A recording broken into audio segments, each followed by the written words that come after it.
Hello everyone, welcome to my video. সবাই কেমন আছে? আশা করি সবাই ভালোই আছে। তো পরের দিন সকালবেলা বউ নিয়ে চলে এসেছে আমার ভাই।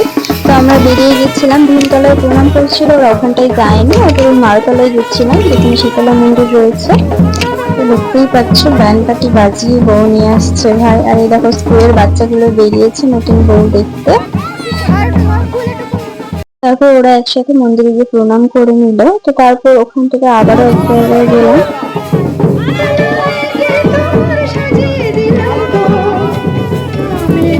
এটা হলো ভাইদের পাড়ারই মনসা মন্দির। মানে প্রত্যেক বছর মনসা পুজো হয়, আর এই বছরের ঠাকুরটা তখন রয়েছে। দেখো মা মনসার মুখটা কি মিষ্টি দেখতে লাগছে।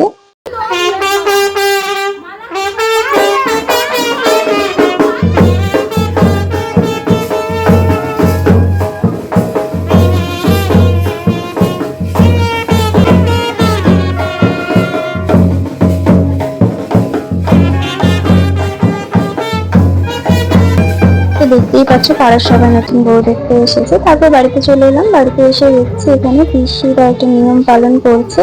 তো ওখানে পিসি একটা ছোট্ট মাটির হাঁড়ি নিয়েছে, সেটার মধ্যে দুধ রয়েছে, বললো যে ওখানে দুধ উতলানো হবে, তাই আগুন ধরাচ্ছে। আর এই দেখো সব কুটুম বাড়ির লোকজন সবাই দাঁড়িয়ে রয়েছে ওটা দেখার জন্য। আর গাড়িতে দমকাঠি বাজছে, এখানে ওদের ফটোশুটও চলছে। তো কিছুক্ষণের মধ্যে দেখলে দুধটা ফুটে উঠেছে, তারপর ওদেরকে ডাকলো ওটা উল্টে ফেলে দেওয়ার জন্য। ওরা দুজনে এসে দেখলাম হাঁড়িটা উল্টে গেল, ওটাই নিয়ম। তো তার কিছুক্ষণ পর পিসি এবার ওদেরকে বরণ করে নিচ্ছে।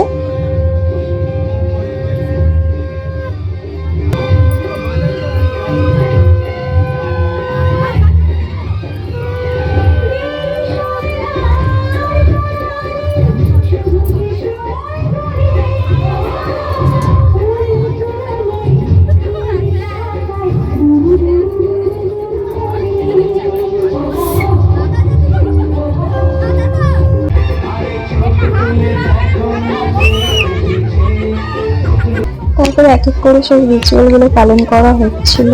তো শেষে এবার বউ বাড়িতে ঢুকবে দুধে আলতায় পা দিয়ে। এই মুহূর্তটা বেশ ভালো লাগে দেখতে।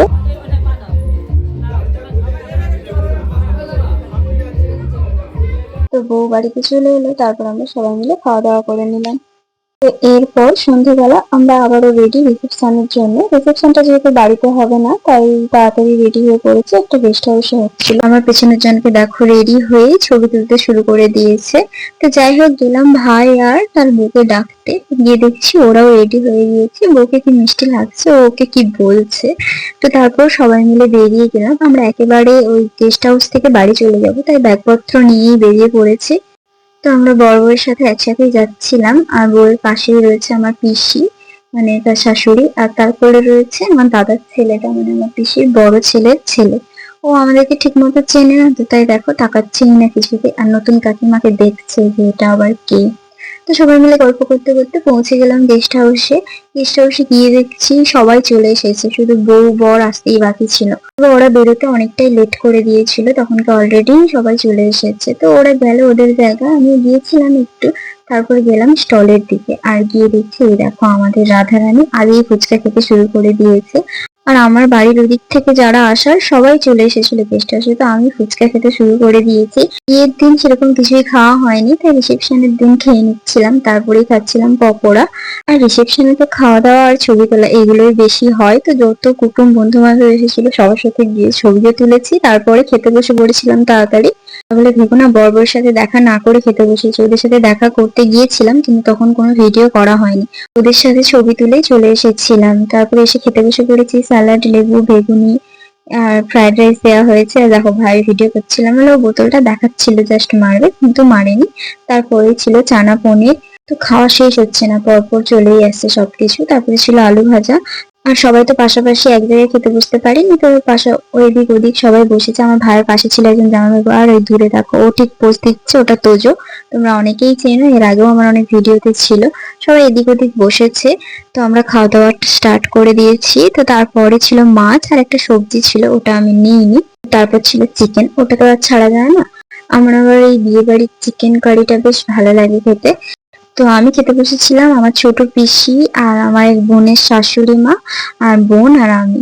আর ওইদিকে দেখো আমার এক দাদা এসেছে, এসে বলছে তোরা একা একা খেয়ে নিচ্ছিস, আমাকে ডাকলি না তো একবারও। দেখো দূরে একজন, সে ঠিক বুঝতে পারে যে কখন ভিডিও হচ্ছে আর ভিডিও হচ্ছে না। তো যাই হোক, তো আবার মেনুতে ফিরে আসা যাক। এখানে ছিল একটা ফ্রুট চাটনি, চাটনিটা বেশ ভালো লাগছিল। তারপরে পায়েস, পাঁপড়, দই, মিষ্টি। পায়েস তো থাকবেই যেহেতু রিসেপশন। তো শেষে গেছিলাম আবার ভাইয়ের সাথে দেখা করতে, কারণ এরপরে আমরা বেরিয়ে যাব। অলরেডি তখন 10:30টার বেশি হয়ে গিয়েছে। তো বাড়ি ফিরতে হবে আমাদেরকে। শীতকালের রাত্রি মানে ওটাই অনেকটাই রাত। গিয়ে দেখছি তখন ভিড়টা অনেকটা কমেছে, তবে ফটো তোলা তখনও চলছে। তো ভাইয়ের সাথে একটু কথা বলে ওখান থেকে বেরিয়ে চলে এলাম। আর আমি আর আমার ভাই আমরা দুজন বাইকে যাচ্ছিলাম। ভীষণ ঠান্ডা রাত্রিবেলা, পুরো রাস্তা ফাঁকা, তখন প্রায় 11টা বাজে। আর আমাদের সামনের দিকে একটা গাড়ি দেখতে পাচ্ছি, ওটাতে আমার বড় বড় মারা ছিল। তো সবাই মিলে বাড়ি চলে গেলাম। তো ভিডিওটা এখন পর্যন্তই, চলো টাটা।